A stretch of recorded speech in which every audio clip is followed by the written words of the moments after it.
So today we are doing all the things, almost all the things, as many things as I can, about rond de jambe at the bar. Rond de jambe, round, circle, jambe is leg. We're making circles with our legs. That's all rond de jambe means. I've been doing these all the things videos, mostly for my adult beginners. Most of my followers, most of my subscribers are adult beginners, and either they just don't have the time or their teachers just don't really think it's worth it to point out all of these little extra things. Unfortunately, a lot of teachers think, well, what's the point in expending all of this energy on the adults if they're not going to go be professional about it? They're just here to work out. They're just here for the exercise. And that's not always true. The adults deserve to learn that too. So the whole point of these all the things videos is to really I'm spending 20 minutes, 30 minutes, 40 minutes on single combinations at the bar, and that's because I want to go through every detail and every little thing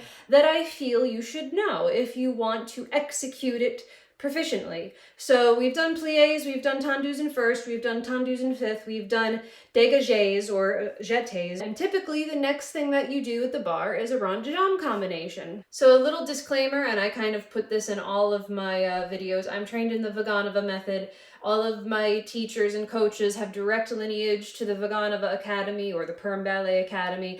So my training is all Russian, so the classes that I give may not necessarily be similar to what your teacher gives. If you have an RAD teacher, if you have a Cecchetti teacher, if you have a Balanchine teacher, their combinations are probably going to look a lot different than what I'm about to give you. But you can still take the little details from this combination and apply it in your other combinations. So here we go.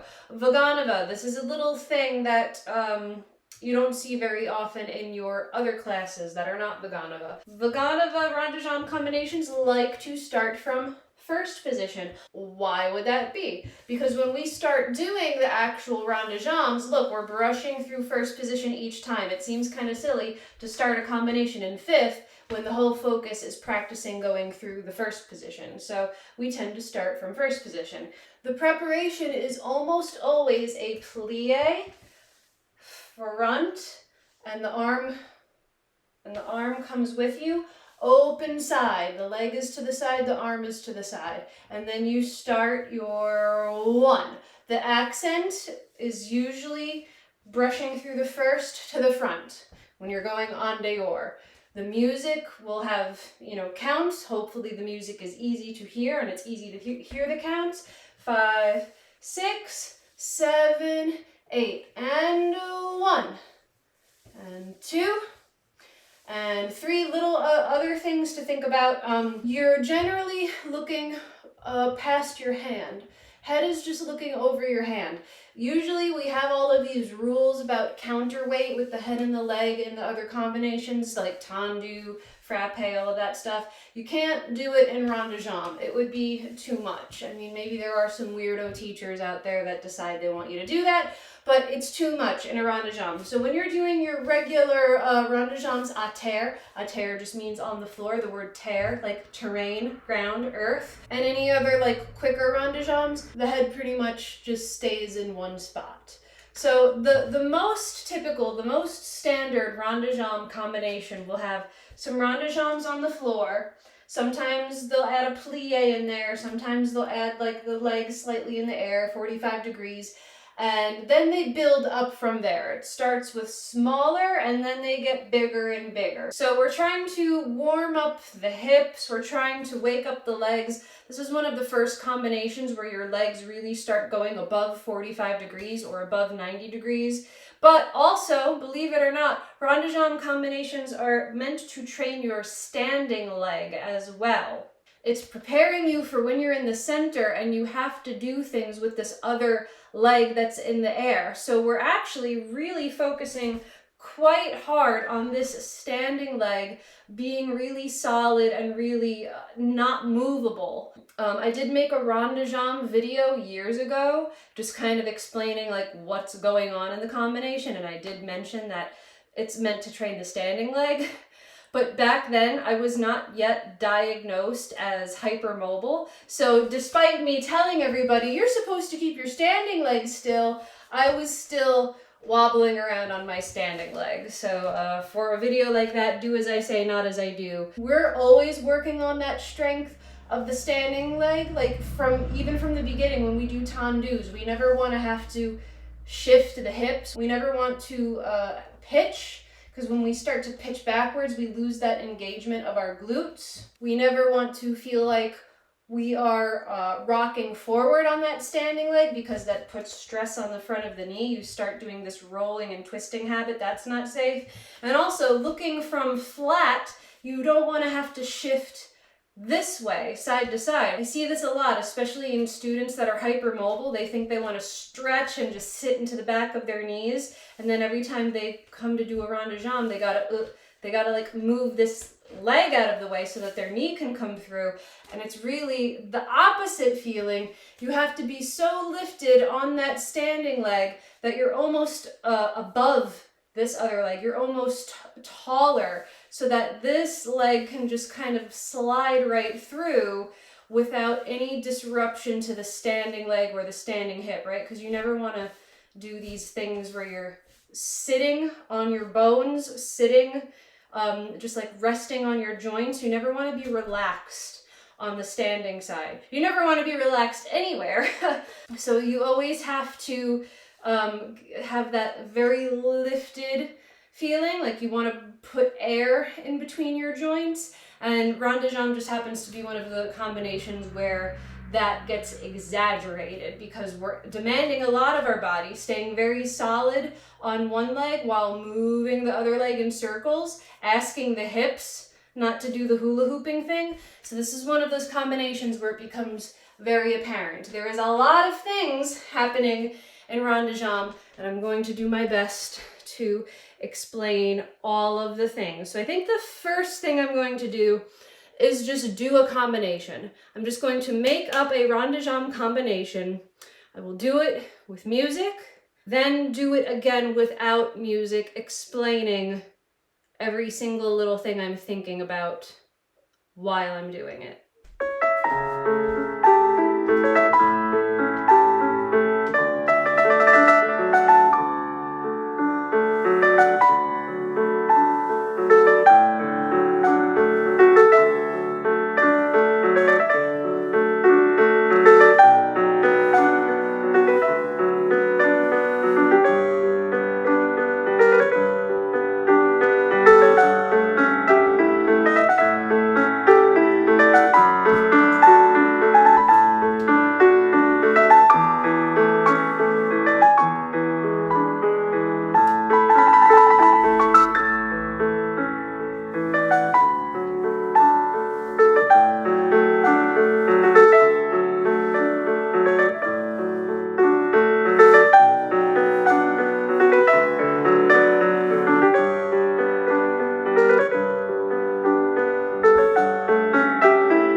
Do-do-do, do, do-do, do, do, do-do-do, do-do.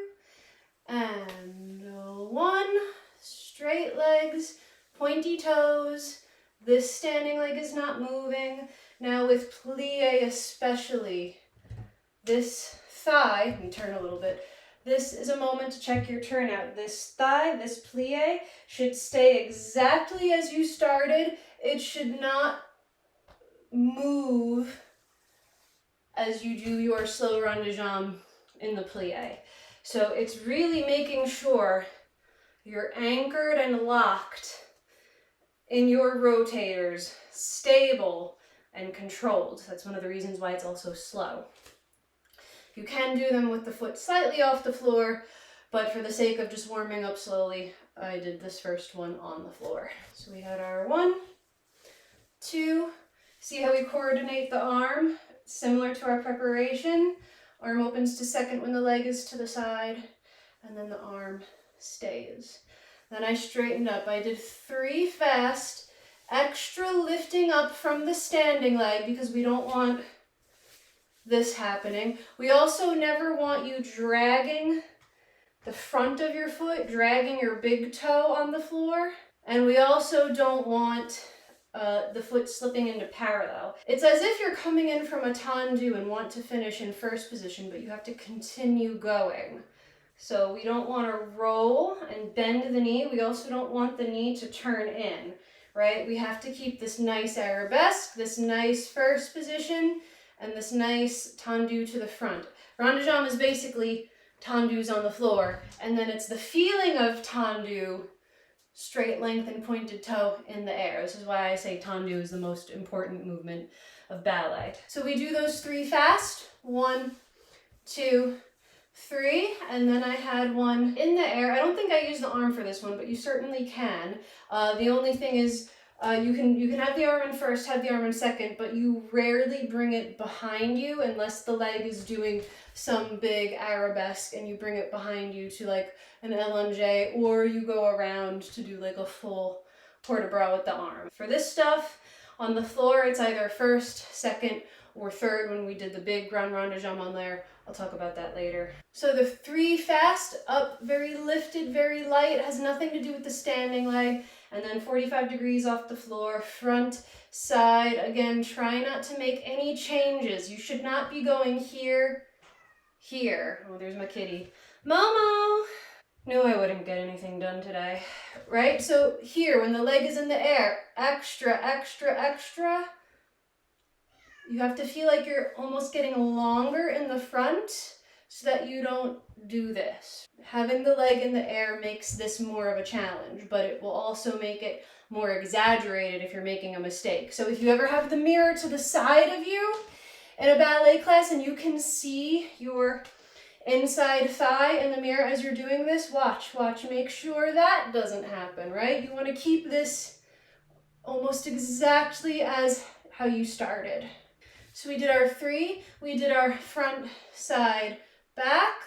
I think I gave a grand battement. Oh wait, no, I'm sorry, we had here, passe knee to the side immediately, very flat, very open. Again, standing leg, almost nothing affects the standing leg. And I know I have been letting my back go a little bit, but that's because I'm still recovering from a sacroiliac joint sprain. I don't have my full mobility back, so yes, I do have to let the back go a little bit. Yes, when your leg gets above 90 degrees, you can let the back upper body lean forward a little bit, but you still have to have this lifted feeling, like your head still wants to stay up to the ceiling, rather than this curly, like shrimpy feeling, right? Again, keeping an eye on that standing leg. You don't want to go, even though I might have done that a little bit because I'm not warmed up. And back, again, still trying to keep this very lifted. You don't want to go, and then a front, and then a back.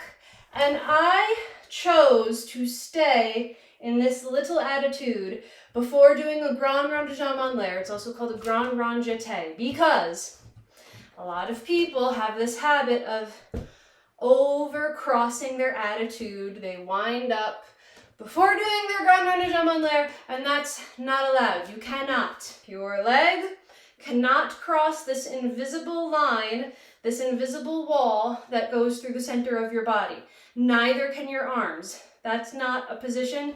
That is not a position. You can go back and watch my tendu video. I have all these like broomsticks and things kind of demonstrating this invisible line where your foot winds up, where all the things wind up. So it is against the rule to wind up, to overcross before your grand rond de jambe en l'air. It's also against the rules to wind up backwards, overcrossing the back center of your body. So when I give a rond de jambe combination, I choose to make everybody stand in this attitude position, make sure their heel and their toe is on the same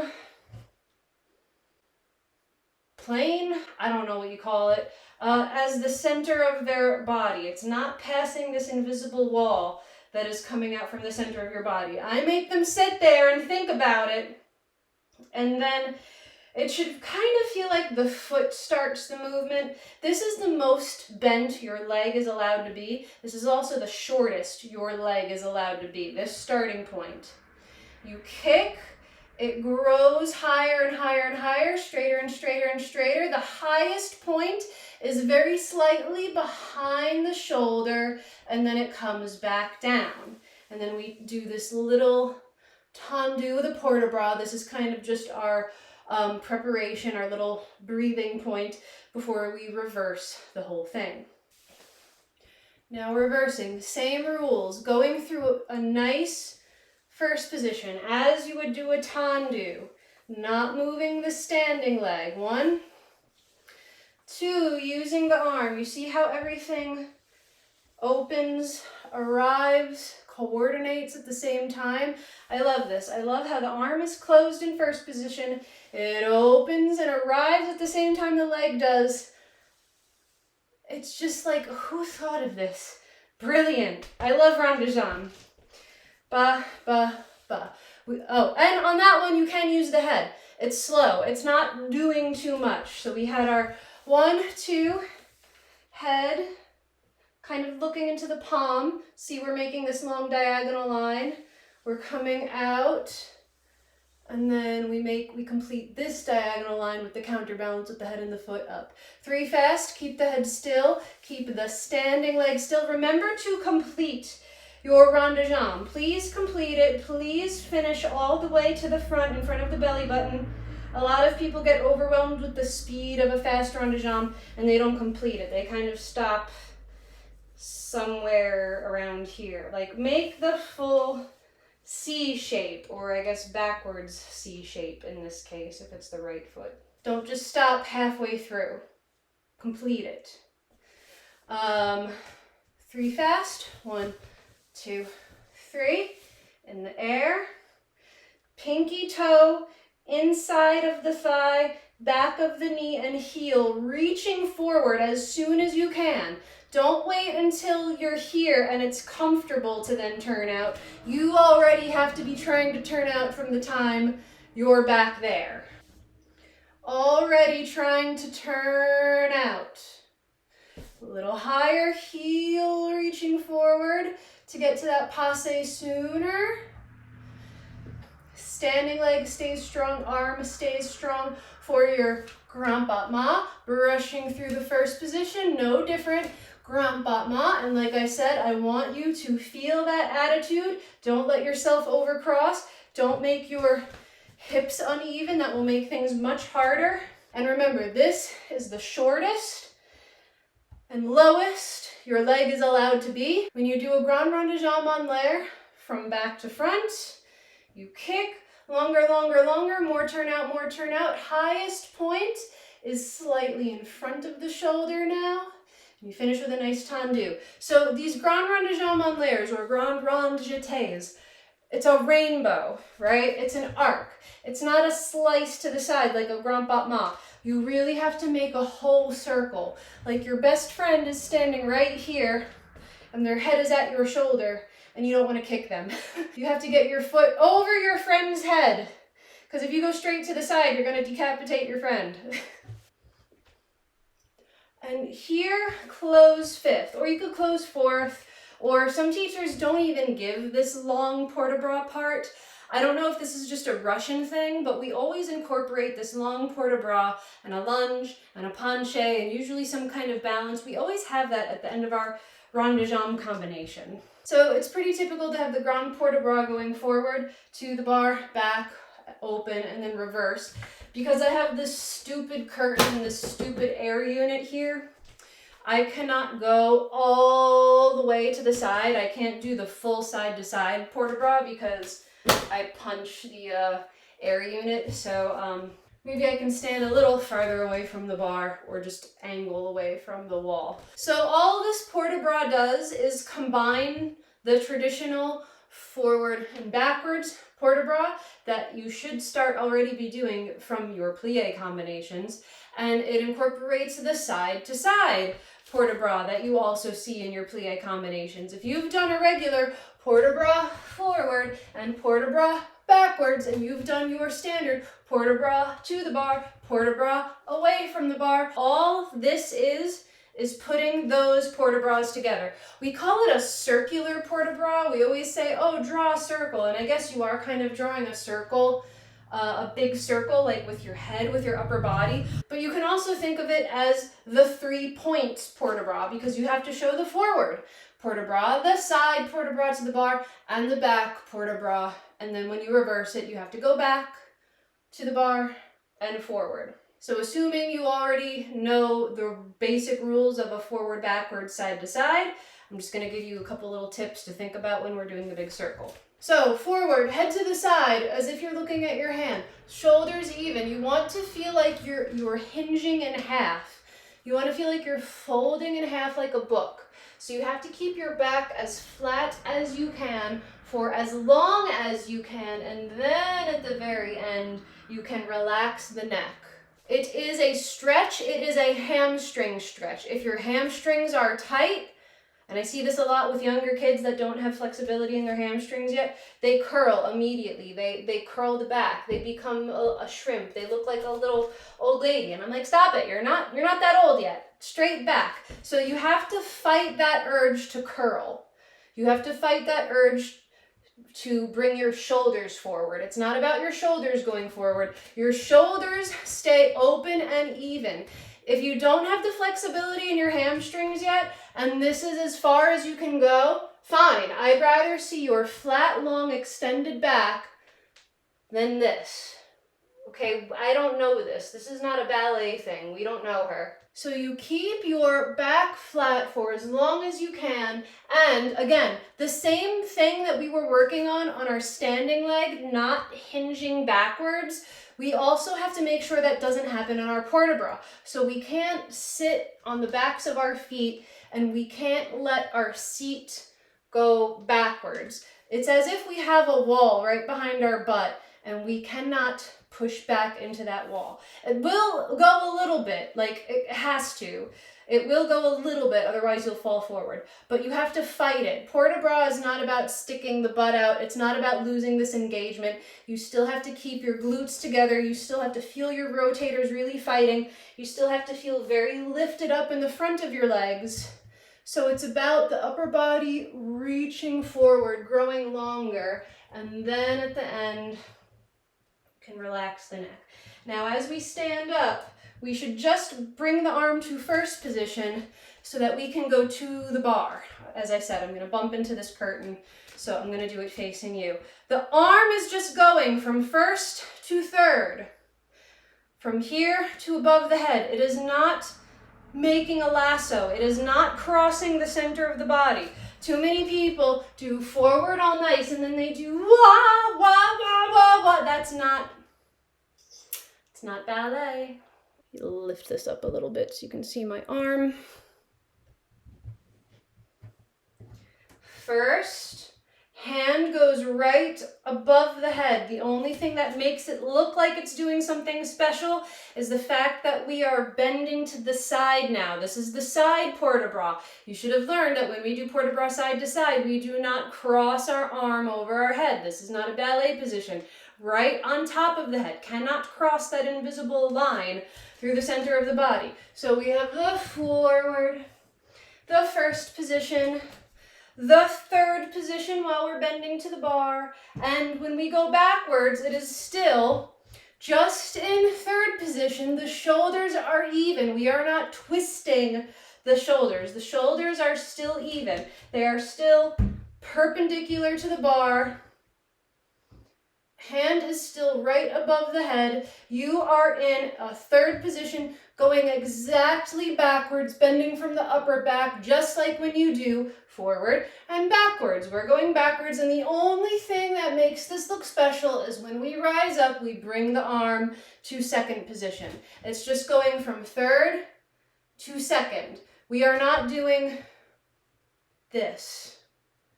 The arm doesn't go behind the head.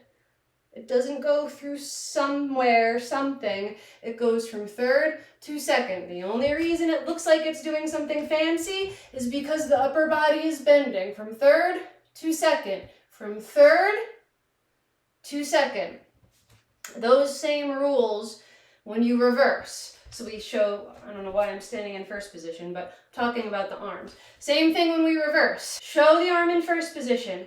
It opens second. Arm stays in second position as you go backwards. Then it comes up to third. It's just going from second to third. It's not going behind. Shoulders even, head to the side, arm in third. You straighten up a bit before you bend to the bar. I cannot bend all the way, but it's the same rule that we just did, going the other way. To the bar and forward and up. Now I'm kind of running out of time. I got things to do today. But after you complete that port de bras, we usually do a quarter turn to the bar. You don't have to. I think this just became a habit because if you're close to somebody standing behind you at the bar, or if you're using the type of bar that has like feet and you don't want your foot to hit the feet of the bar, you know, there's reasons why you would angle your body away from the bar, and it's usually just because you don't want to bump into something. So you don't necessarily have to angle your body a quarter turn towards the bar. It's just kind of like a respectful thing to do so that your foot doesn't like slide into the dancer behind you.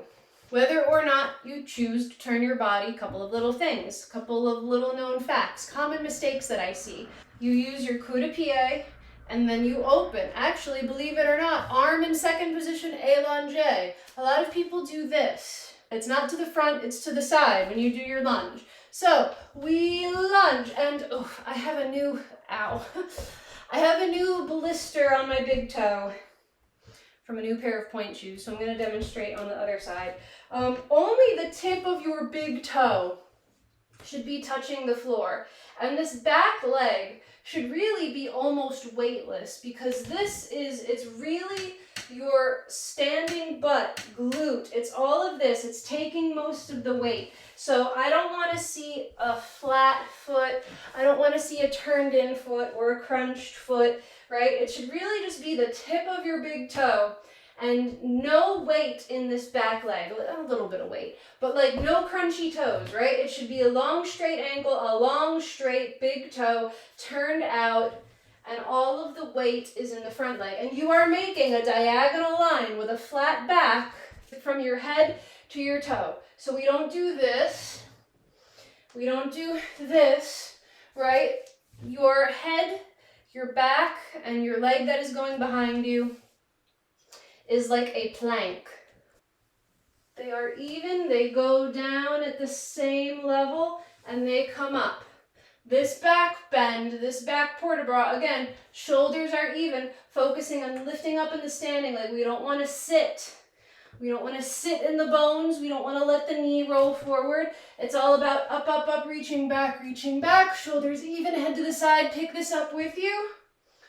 Now, penché might be a whole other lesson, because it does take a lot of time to develop this strength in your back and your glutes. So the biggest thing I see, kids will have a decent arabesque, and then they think that the leg is just going to follow them if they drop their back. And what they have just done is the opposite of what they're supposed to be doing. They have just let all of this go.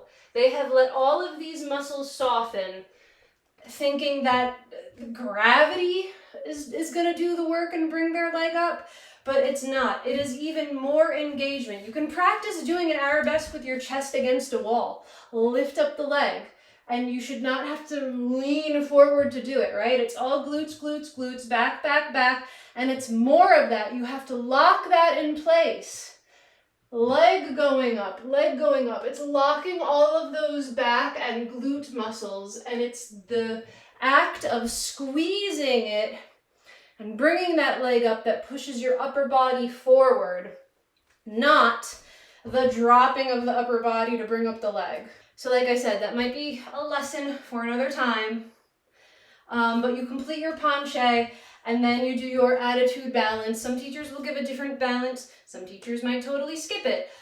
That should also be a lesson for another time, because we're no longer doing rond de jambe stuff, right? Now this has become a back muscle, butt muscle balance lesson, and I think I should spend time working on that in a separate video. One last little thing that I did not get to mention is sometimes teachers want you to use the big full port-de-bras when you're doing your rond de jambes. And it can be a little difficult to coordinate, but you can imagine that each rond de jambe gets its own arm position. So when we are going through the port-de-bras positions, we have the preparation. This is the Vaganova arm positions. When you're going through the port-de-bras positions, you have preparation, first, third, second. That's if you're going en dehors, right? You're going down, first, third, second.